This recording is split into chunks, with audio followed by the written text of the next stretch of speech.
यहां जो आप कर्म कर रहे हैं वो आपको भोगने पड़ेंगे, अच्छे या बुरे।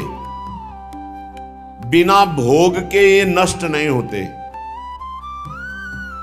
एकमात्र उपाय है, जैसे आपको वकीलों के द्वारा प्रमाणित कर दिया गया कि यहां के वकील है चित्रगुप्त,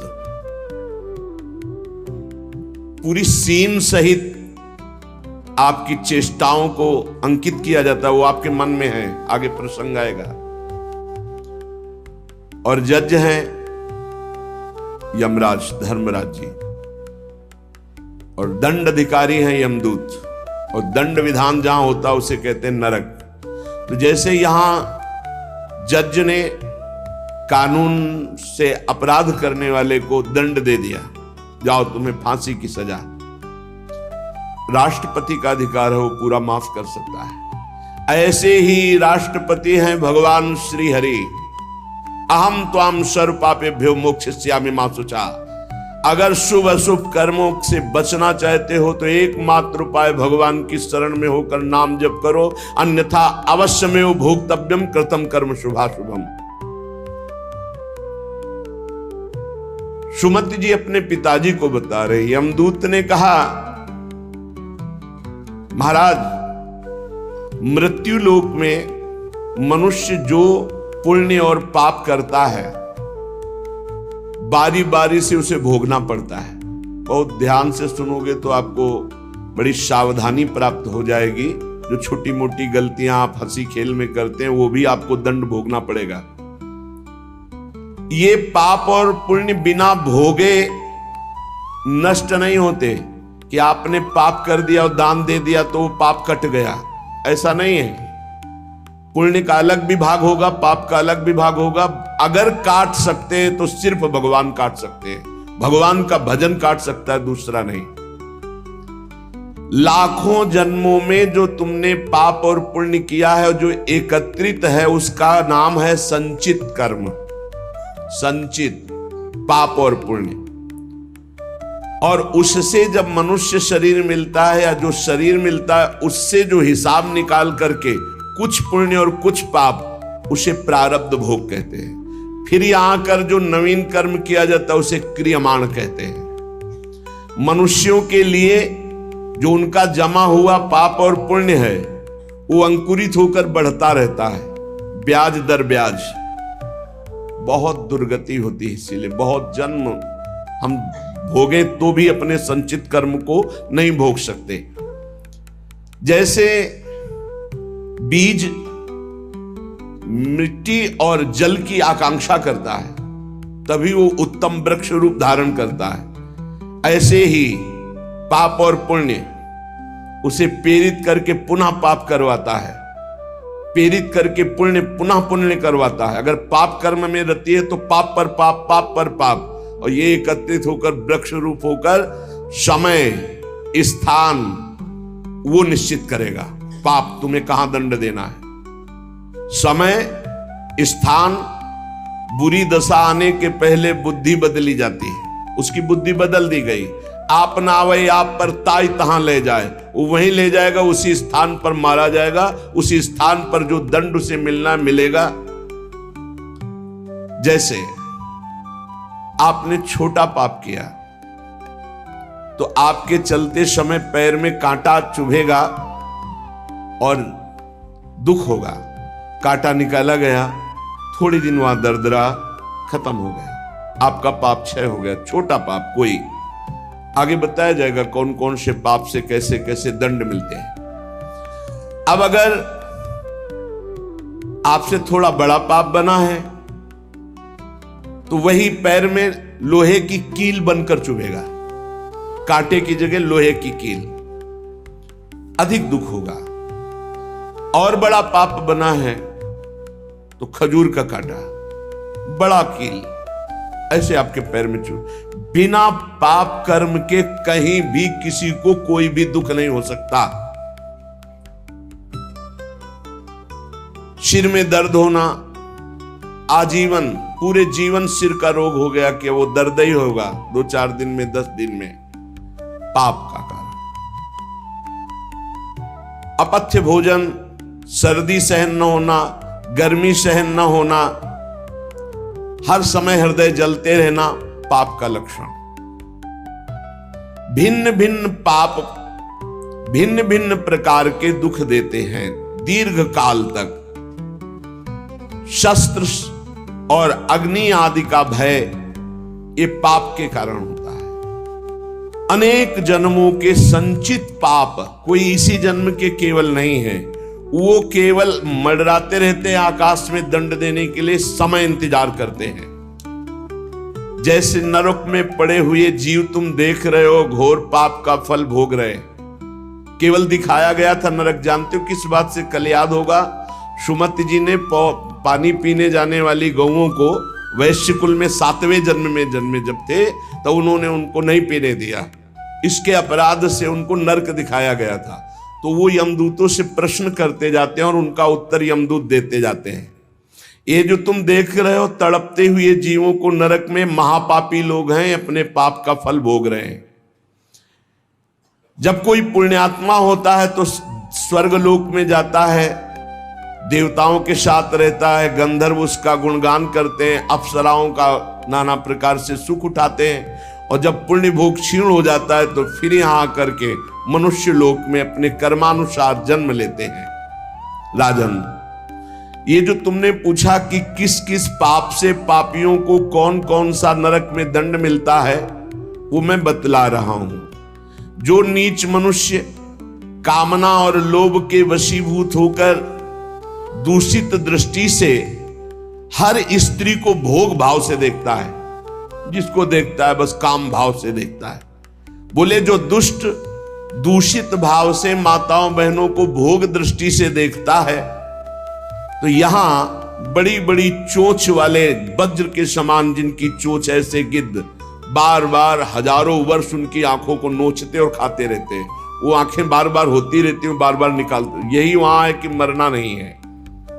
उनकी दोनों आंखों को वज्रतुल्य नरक के पंछी बार बार निकालते हैं और खाते हैं, और उनके पुनः नए नए नेत्र उत्पन्न हो जाते हैं। इस पापी को पलक झपकने तक के लिए विश्राम नहीं मिलता, निमिष तक के लिए कि थोड़ा चैन मिल जाए, महान दुख होता रहता है। हजारों वर्ष तक उसको इस नेत्र दर्द पीड़ा भोगनी पड़ती है। और फिर जब मृत्युलोक में जन्मता है तो नेत्र रोगी पैदा होता है। वो यहां पैदा होगा नेत्र रोगी, या नेत्र ही नहीं है या नेत्रों में दिखाई नहीं दे रहा, कई तरह के व्यवधान, जिन्होंने नेत्रों का दुरुपयोग किया। अब जिन लोगों ने, जिनको तुम देख रहे हो इनकी जबान काटी जाती, बार बार जबान नोची जाती है, ये वही लोग हैं जो शास्त्र का गलत उपदेश किए हैं, गलत अर्थ किए हैं, अपनी वासना की पूर्ति के लिए शास्त्र का गलत प्रयोग किए हैं। जो किसी को गलत सलाह दी है तो इनकी जबान बार बार छोटे छोटे हिस्से में तलवार से काटी जाती है। शास्त्र का उल्टा अर्थ बताया, उसकी जबान को वहां हजारों वर्ष काटा जाता है। खिलवाड़ नहीं, प्रश्न उत्तर कर देना। अगर आपका उत्तर गलत है तो आप नरक जाएंगे। प्रश्नकर्ता तो आप पर श्रद्धा करके पूछ रहा है, और आपने मनमानी उत्तर दे दिया और वैसा आचरण कर दिया तो उसको पाप नहीं लगेगा, पाप आपको लगेगा, क्योंकि आपने आदेश किया है और आपकी दुर्गति हो जाएगी। इसीलिए अनाधिकारी को जब जनक जी महाराज विदेह राज ने पूछा, निमि जी ने नवयोगेश्वरों से कि मैंने यही प्रश्न कर्म के विषय में सनकादि से पूछा था, वो मौन थे, कोई उत्तर नहीं दिया, क्यों? तो बोले उस समय आपका ज्ञान जागृत नहीं हुआ था, आप उस समय अनाधिकारी थे, कर्म का बड़ा सूक्ष्म विषय होता है, इसीलिए मौन थे। ऐसा नहीं कि हर प्रश्न का उत्तर फटाक से दे दे, और वो गलत है अगर उत्तर तो शास्त्र सम्मत नहीं है तो उत्तर देने वाले को नरक का दंड मिलेगा, उसकी जबान हजारों वर्ष वहां काटी जाएगी। जो शास्त्र का गलत अर्थ करता है, जो शास्त्र को अपनी वासना पूर्ति के लिए घुमा करके बोलता है, जो किसी को बुरी सलाह देता है, उसकी जबान यहां काटी जाती, जो देख रहे हो। और हे सुमति जी, जो वेद की निंदा करते हैं, देवताओं की निंदा करते हैं, संतों की निंदा करते हैं, वैष्णव की निंदा करते हैं, गुरु की निंदा करते हैं, गुरु पर दोष दृष्टि करते हैं, गुरु को वक्र दृष्टि से देखते हैं, क्रोध दृष्टि से। उन सब को यहां भयंकर वज्र तुल्य वाले जिनकी चोंच है, ऐसे पक्षी गिरा गिरा करके उनके अंगों को नोचते हैं, जबान, आंख और उनके शरीर के अंगों को। जितने निमेष तक उनके द्वारा ये जिह्वा जनित पाप हुआ है, उतने 1000 वर्ष तक उनको पक्षी नोचते हैं। जो नराधम बिना दोष के दो मित्रों में फूट डाल देते हैं, एक दूसरे की चुगली करके, पिता पुत्र स्वजन में भेद पैदा कर देते हैं। और जो पुरोहित, बहुत ध्यान देने योग्य बात, अनुष्ठान का संकल्प लेता लेकिन अनुष्ठान पूर्ण नहीं करता, जजमान को क्या पता। जो पुरोहित जजमान से नियत संख्या ले ली धन और अनुष्ठान पूरा नहीं किया, या जो अपनी माता और पिता का अपमान किया, जो अपनी शरणागत, अपने अर्धांग विराजमान पाणी ग्रहण की हुई पत्नी का विविध प्रकार से अपमान और शोषण किया, वो यहां आरे से चीरे जाते हैं 1000 वर्ष तक। दिखाया, देखो ये बीच आरे से आराम आराम से एक एक अंग चीरे जाते हैं। उस पुरोहित को भी दंड मिलता है, उस पुत्र को दंड मिलता है जो माता पिता का अपमान, उस पति को दंड मिलता है जो पत्नी का शोषण, उस पत्नी को दंड मिलता है जो पति से छल करती है। आप खुली आंख इनकी दुर्गति देख सकते हैं। जो दूसरों को कष्ट देने का स्वभाव बना लिया है, बातचीत चेष्टा से कष्ट ही देना है। जो दूसरों की प्रसन्नता में जलते हैं, जो दूसरों की घरों में, सोए हुए घरों में आग लगा देते हैं या फसलों में आग लगा देते हैं और उनको प्राणांतक कष्ट देते हैं, उन अधम पापियों को यहां जलती हुई आग में जलाया जाता है। तुम देख लो, तपती हुई बालू डालकर उनको भूना जाता है और यहां आग में उन्हें जलाया जाता है।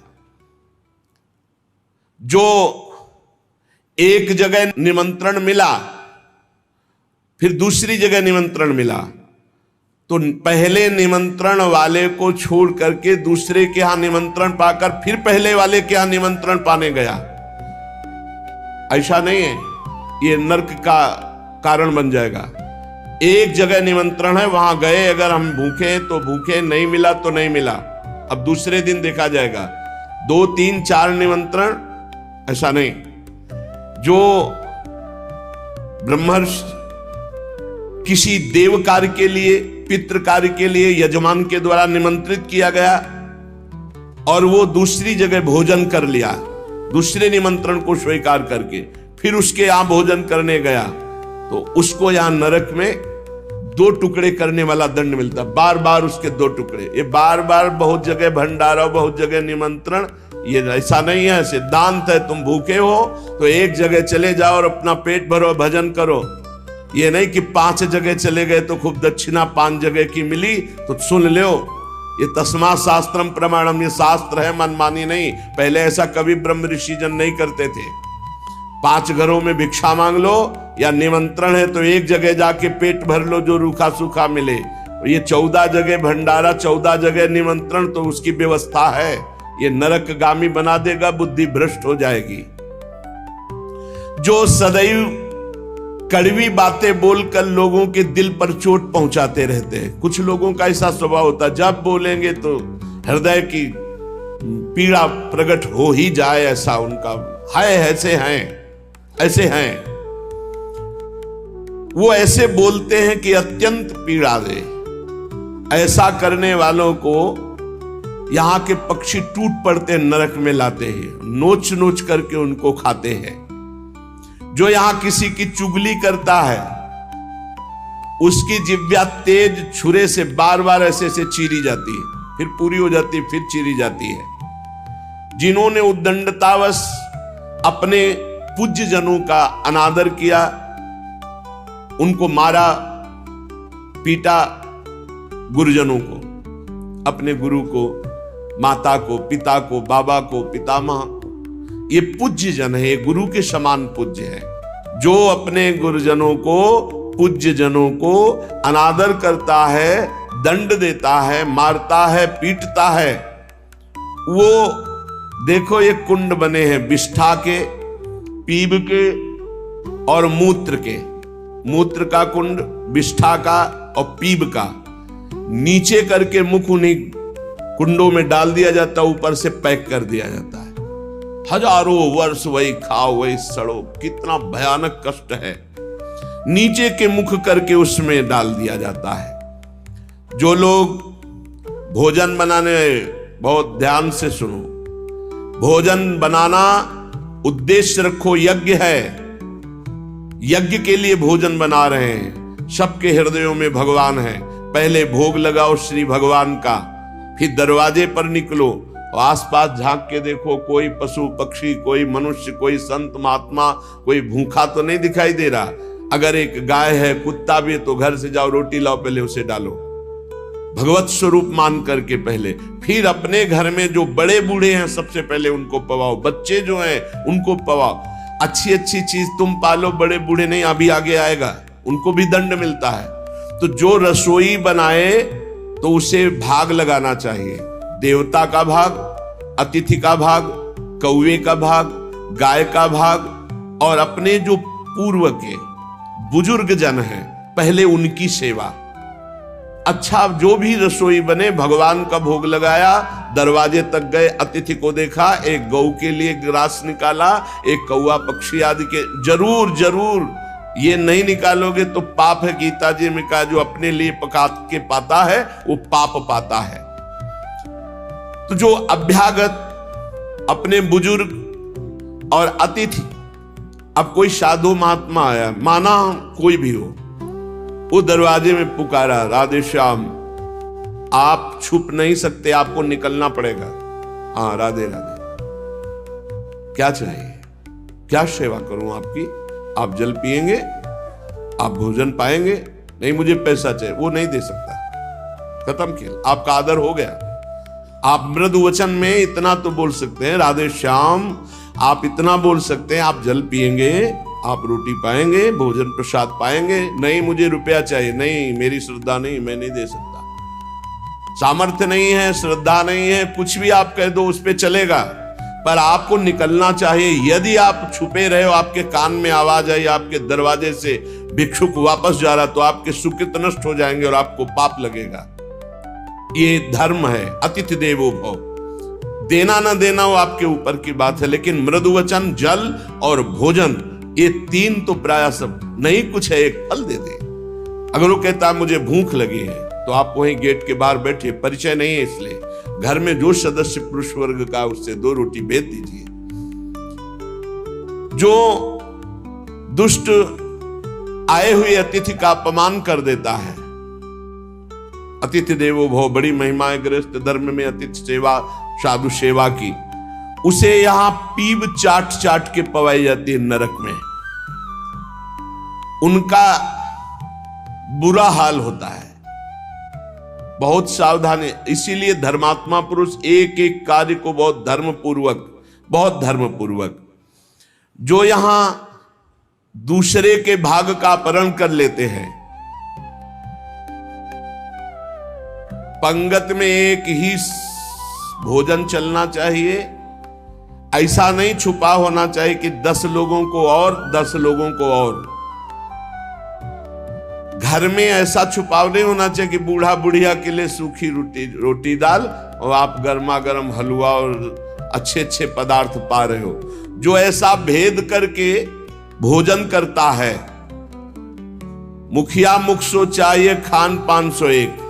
जिसके घर में समर्पित नौकर हैं उनको भी वही भोजन पवाओ जो तुम पाते हो।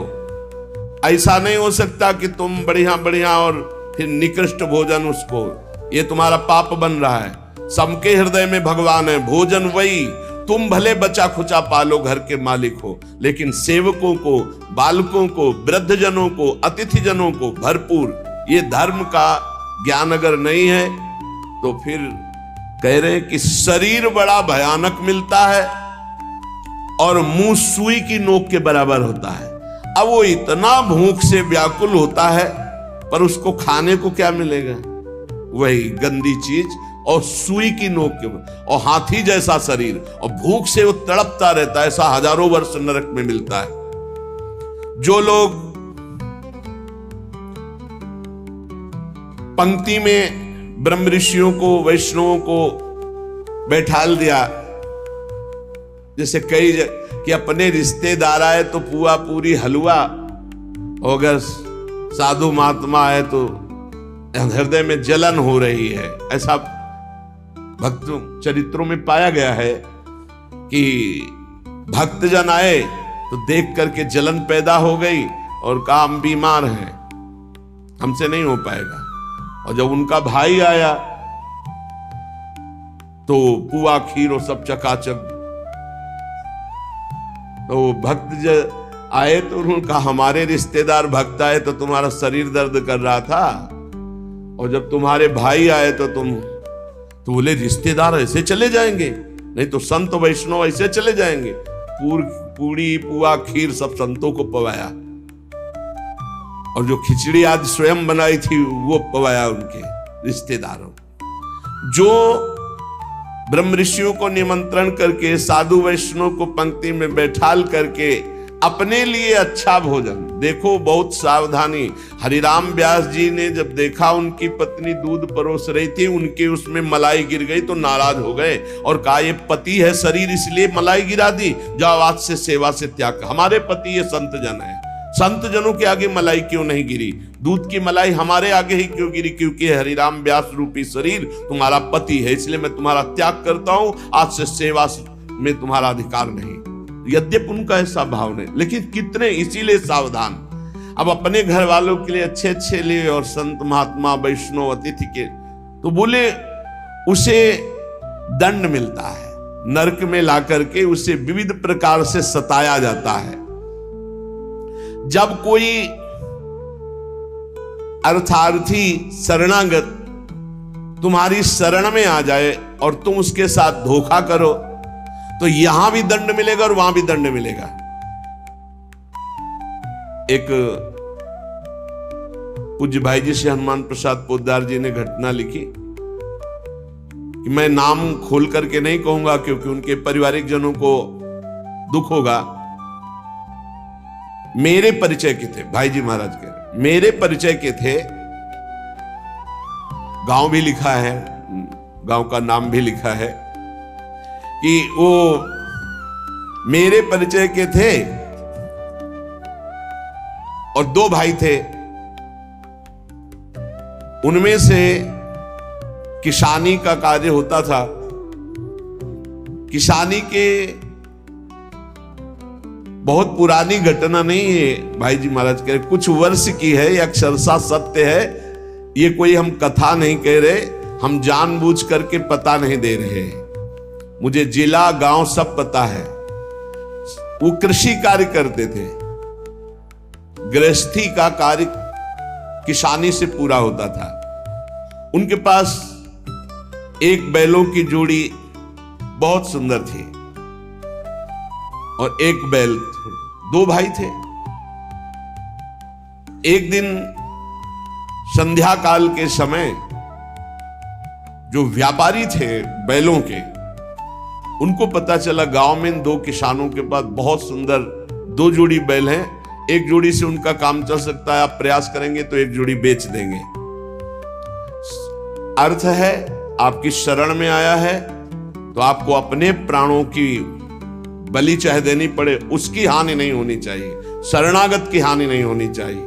अगर हानि हो गई तो नारकी गति मिलेगी और यहां भी दंड मिलेगा तत्काल। ये महत पाप है, शरणागत का त्याग महत पाप है। अब वो दो व्यापारी थे, अब वो कई बैल खरीदना बेचना उनका काम था। वहां आए और उस समय 12,000 रुपए की जोड़ी तय की। उनको बहुत अर्थ लगा, 12,000 रुपए मिल रहे, दो से काम चला लेंगे, फिर गौवे हैं बछड़े हो जाएंगे, फिर काम चले। 12,000 रुपए ये देंगे और ये व्यापारी हैं, उनके पास थैला भी था तो और भी रुपए होंगे। संध्या का समय था। व्यापारी ने कहा कल सुबह हम बैल लेकर चले जाएंगे, आज रात हम तुम्हारे यहां सो जाएं। रात्रि हो रही। उनके मन में तुरंत चलने लगा दोनों किसान भाइयों के। उनका हाँ हाँ बहुत आराम से खाइए पिए, आपका घर है।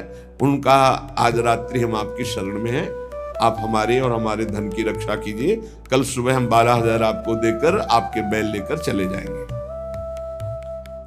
अब एक तो अतिथि, दूसरे शरणागत। रात्रि में अच्छा भोजन पवाया और बारंडे में लिटा दिया। घर घर के बाहर चौपार होती थी, जिसे बारंडा कहा जाता है, उसे चौपार कहा जाता है। वो 8-9 बजे शयन कर गए।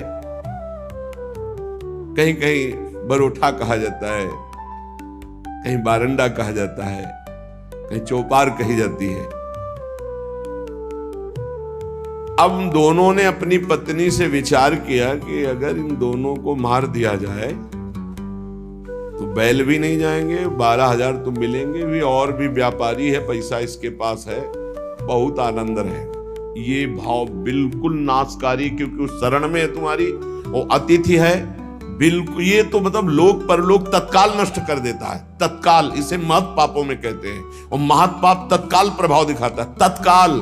वो ऐसा नहीं कि नरक जाओगे वो बाद की बात, तत्काल तुम्हें दंड देगा। ये महत् पाप तत्काल दंड देता है। उनके हृदय में हत्या करने का पूरा विचार बन गया, पाप भरी योजना। पत्नी उनकी सहयोगी हुई तो पत्नी ने कहा पहले लाश गाड़ने की व्यवस्था तो सोचो, घर में तो गाड़ी नहीं जा सकती। तो उनका हमारा खेत है बगल में गन्ने का, हम दोनों जा रहे हैं और एक ही गड्ढे में दोनों को दबा देंगे, इनके नाप का गड्ढा खोद के अभी आते हैं। वो अति शीघ्र गन्ने के खेत में जाके गन्ना काट के और गड्ढा खोदने लगे। दैव योग से एक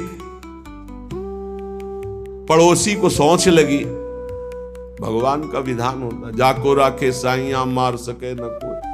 वो सोचा बगले में गन्ने का खेत है, यहीं निपट लेते। पहले शौचालय तो हुआ नहीं करते थे, गांव के बाहर खेतों में दूर जाना होता था। अब वो गन्ने के खेत में बगले में जाके, अब ये बोले इतने में 2 आ जाएंगे।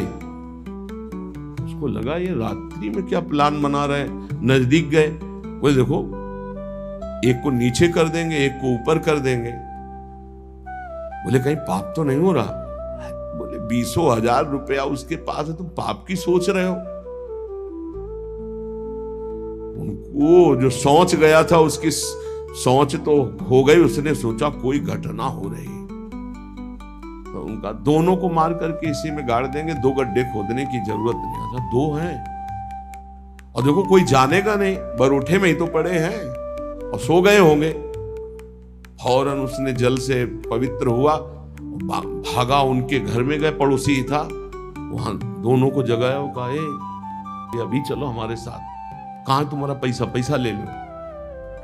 अब वो भगवान की प्रेरणा से बचाने के लिए तो उनको संशय भी नहीं हुआ, फौरन अपने झोला लिए जिसमें रुपया रखे थे और वैसे ही गद्दा बिछा हुआ, वैसे ही रजाई रखी हुई,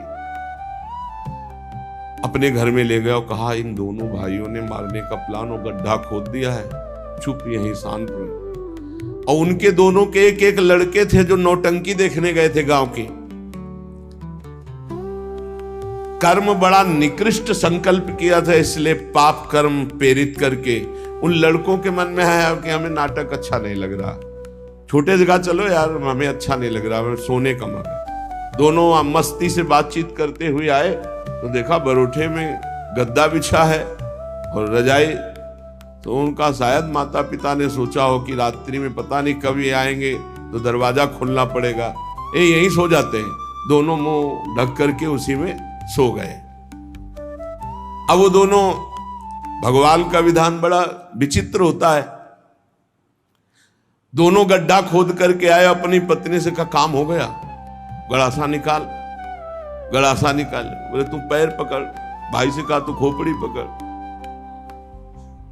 अंधेरे का मामला, कोई बिजली तो गांव में रहती नहीं थी। दोनों पुत्रों को काट दिया और मैं गद्दा और रजाई सहित समेट के गड्ढे में तोप के। अब जब वहां गड्ढे में डालिया तो बोले झोला कहां है रुपया का? बोले हमने तो सोचा था सिराने ही होगा। बोले गद्दा रजाई तो लपेट के नहीं डाले? बोले पक्का नहीं, ऐसा कैसे हो सकता है? बोले रुपया कहाँ है? अब वो तो बड़े चिंतित कि जिसके कारण मारा वो रुपया नहीं। तो फिर गए गड्ढा खोदा और जब देखा कि हमारे लाला, हमारे ही पुत्र, और ना तो चिल्ला सकते हैं ना रो सकते हैं, ढूंढा वहां पैसा नहीं, ना वो जिनको मारना था वो थे नहीं, अपने बेटों को मार दिया। सुबह हुआ तो पड़ोसी निकाल के लाया उनको, कहा ए भाई बड़ा सुंदर प्लान बना रहे थे इन दोनों को मारने का, पैसा भी सुरक्षित और ये भी सुरक्षित, अब हम जा रहे हैं सरकार से रिपोर्ट करने। दोनों को जेल हुई, दोनों पुत्र मारे गए, दोनों पत्नी और पति सहित सजा को प्राप्त। अगर शरणागत है, कोई धन लिए हुए है, आपके समीप आया हुआ है और आप थोड़ा भी लालच करके उनका अहित करना चाहते हैं तो शरणागत का अहित सोचना मात्र अहित कर दिया। ये तो यहां दंड मिला, पूरा जीवन बर्बाद हो गया, पूरा जीवन बर्बाद हो गया। पति पत्नी जेल में, लड़का मार डाला, रह क्या गया, सब बर्बाद, और अब नरकी गति भी होगी। तो कह रहे हैं जो आए हुए शरणागत के साथ छल करता है तो यहां थूक, खखार, बिष्ठा, इसके कुंड बने हैं, इनमें डाल दिया जाता है। आनंद लो, सोचो, थोड़ी देर भावना करो, गटर में पैक कर दिया जाए, आपको मरना है नहीं। थूक, खखार, लाल, उसमें ये नारकी गतियां हैं। हे सुमति, बहुत ध्यान दीजिए, जो लोग झूठे मुंह और झूठे हाथ, देवता का स्पर्श, देवता को प्रणाम, गुरुजनों को प्रणाम, जो लोग ऐसा अपवित्र कार्य करते हैं उनके हाथों को यहां यमराज तिल तिल भर करके काटते हैं। जैसे कोई सब्जी नहीं काटता, ऐसे बड़ी रफ्तार से ऐसे बार बार काटते। अरे ऐसे थोड़ी शास्त्र में हम यहाँ खाए डोल रहे हैं, ऐसे जूता पहने भोजन कर रहे हैं, न कुल्ला न आचमन, ये सब नारकी गति को प्राप्त होने वाले जीव, तभी बुद्धि भ्रष्ट मनमानी आचरण कर। पहले जानते हो गांव में कैसे पंगत पवाई जाती थी, सबके चरण धोए जाते थे। आप महाभारत में पढ़िए, राजसूय यज्ञ में जितने राजा आए थे सबसे अग्र पूजा भगवान की हुई, लेकिन भगवान ने सेवा ली थी सबके चरण धोने की। कितना पवित्र व्यवहार था, शास्त्री, पट्टी बिछा दी, चरण धो दिए, हाथ धुलवाए, कुल्ला करवाए, सब बैठे, सबके तिलक पूजन, और सबका फिर वो पत्तल, दोना, सकोरा, ये पवित्र। ये होटलों में जो खाते हैं ना, वहां रज लगा के थोड़ी धोते हैं, ऐसे मारा पानी पाइप से, वही रुमाल हजारों में फेर दी। अब मतलब किसको है, जब वो कौन सा भोजन कहते हैं जिसमें सब ऐसे ले लेकर पाते हैं। हाँ, अब हमें तो कहना भी नहीं आता। अब सोचो, उसमें वही शराब पिए हुए व्यक्ति खा रहा है, उसी से आप ले रहे, उसी से जो जो मना। अब वो पाया फिर लेने का मन, फिर कोई रोकने वाला है, वहां कोई खड़ा है नहीं, सब रखे हैं, बोले ये वीआईपी लोग हैं, वीआईपी लोगों की वीआईपी व्यवस्था है, समझ लीजिए। जो झूठे मुंह होकर के या भगवान सूर्य चंद्र की तरफ करके लघु शंका करते हैं, सूर्य उदय, सूर्य भगवान की तरफ, चंद्र भगवान की तरफ, भगवत विग्रहों की तरफ लघु शंका करते हैं, तो उनके आंखों में आग का अंगार रखा जाता है, ऐसे बार बार चीखते जलते हैं। जो जेठ होकर अपने लघु भ्राता की पत्नी के साथ गलत, पिता होकर अपनी पुत्री के साथ, भाई होकर अपनी बहन के साथ, या गुरु पत्नी के, ऐसे लोगों को तपाई हुई लोहे की स्त्री के साथ बेड़ियों से, लोहे की ऐसे जंजीरों से जो जलती हुई, उसी में जकड़ दिया जाता है। बहुत तुम्हारी बुद्धि भ्रष्ट हुई थी। जो बहन बेटी और पवित्र संबंध भी नहीं तुम्हें दिखाई दिए, तो उसमें लपेट दिया। लोहे की स्थिति धधकती हुई आग, लोहे की जंजीरों से बांध दिया। त्राहिमाम पुकार रहा है, हजारों वर्ष बंधा रहे, मरना तो है नहीं। जकड़ दिया जाता, आग का अंगार आसो पास उसके रख दिया जाता है। उसके पूरे के पूरे शरीर में बार बार दाह आग होती है, चिल्लाता है। ऐसे नराधमों को यहां बहुत दंड दिया जाता है। यमदूत कहते हैं, जो अपने कानों से गुरु की निंदा सुनता है, जो अपने कानों से वैष्णव जनों की निंदा सुनता है, जो दूसरों की निंदा सुनकर के हर्षित होता है, ऐसे पापियों को यमदूत जो लाते हैं यमराज के, वो तपाया हुआ लोहा उनके कानों में डाला जाता है। बार बार तपाया हुआ लोहा, बार बार। गुरु निंदा सुनी, संत निंदा सुनी, वैष्णव निंदा सुनी, सुनने वालों को, और बड़े हर्षित होते। जब किसी की निंदा होती ना, तो कुछ लोग ऐसे हर्षित होते जैसे उनको सम्राट पद मिल रहा हो। अरे पर निंदा के किए ते आवत नहीं कछुआत, मूर्ख पर्वत पाप को ले चल अपने साथ। यहां विलाप करते हैं, पर यहां यमदूत स्वयं कह रहे हैं, हम लोगों के हृदय में दया तनिक भी नहीं है, और क्रोधित होकर उनको और कष्ट देते हैं। जैसे वो विलाप करते हैं तो क्रोधित होकर और कष्ट देते हैं। जो देव मंदिर में जमीन लगाई गई, या किसी ऋषि मुनि को दान में दे दी गई, या कोई सभा भवन है सार्वजनिक, जो इनको तोड़वा कर उनकी जमीन हड़प लेते हैं, उस जगह अपना निवास स्थान बना लेते हैं, उसका प्रयोग करते हैं। यहां यमदूत उन्हें ला करके धीरे धीरे उनके शरीर की खाल उधारते हैं। पूरी उधल गई, फिर शरीर में नई खाल, फिर धीरे धीरे होश में। ये नहीं कि देवालय की लगी हुई संपत्ति का प्रयोग कर लिया, या देवालय को विध्वंस कर दिया, या सभा भवनों को विध्वंस करके अपने लिए अपना कब्जा, तो फिर ये वो चीखते चिल्लाते, पर यहां दया नहीं है। जो गौ के स्थान में, पवित्र स्थान में जल में मल त्याग करते हैं, जैसे नदी है, कोई सरोवर है, या गौशाला है, या देवालय है, उसकी सीमा में मल त्याग करते हैं। यहां के बड़े बड़े कौवे जिनकी लंबी चोंच होती है, उनकी गुदा द्वार से आते खींचते हैं बार बार, बहुत होश में। ये शास्त्र सुने नहीं जाते, इसलिए मनमानी पापाचरण होते हैं। जो जहां मनाया वहां, जो अपनी कन्या को रकम दे के बेचते हैं, बेचना होता है कि हमको इतना, ऐसा एक से बेचा फिर दूसरे के साथ बेचा, उसको यहां लाया जाता है और उसके शरीर में बड़े बड़े घाव किए जाते हैं, और फिर नमक की नदी है, उस नदी में डाल दिया जाता है। वो हजारों वर्ष जो मनुष्य विकट संपत्ति और वो समस्या ही नष्ट हो गई, पुत्र, भृत्य, पत्नी, बंधुवर्ग और बुजुर्ग जन, किसी का त्याग कर देता है विपत्ति आने पर, और अपना पेट पालन करने लगता है, इनको छोड़ देता है। तो यहां हम लोगों में कुछ यमदूत ऐसे हैं जो बिल्कुल कर्कश होकर के उनके मांस को नोचते हैं और उसी के मुंह में डालते हैं, उसी को खवाते हैं, उसे खाना पड़ता है।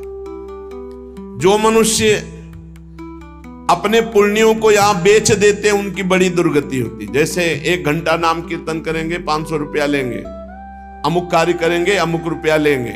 जो अपने पुण्यों को बेच देते हैं, कई तरह से बेचना होता है, और उनकी व्याख्या कहां तक करें। जो अपने पुण्य कार्यों का दाम लेते हैं, बेच देते हैं, वो पापी हैं, और उनको यहां चक्कियों में डाल के नरक में पीसा जाता है, जैसे आटा पीसा जाता है। बेचे ही वेद धर्म दुइले ही, ऐसा नहीं था। परोपकार के लिए ब्रह्म ऋषियों का जीवन था। कुछ मिला नहीं, किसी भी तरह जीवन व्यतीत करते थे। कृष्ण शरीर, बड़े बड़े चक्रवर्ती सम्राट भयभीत होकर खड़े हो जाते थे। तप पूर्ण जीवन, बेचने का कहीं विधान नहीं। जो जीवन में अपने किए हुए पुण्यों को बेच देते हैं, उनको वहां चक्की में जैसे आटा पीसा जाता है ऐसा पीसा जाता है।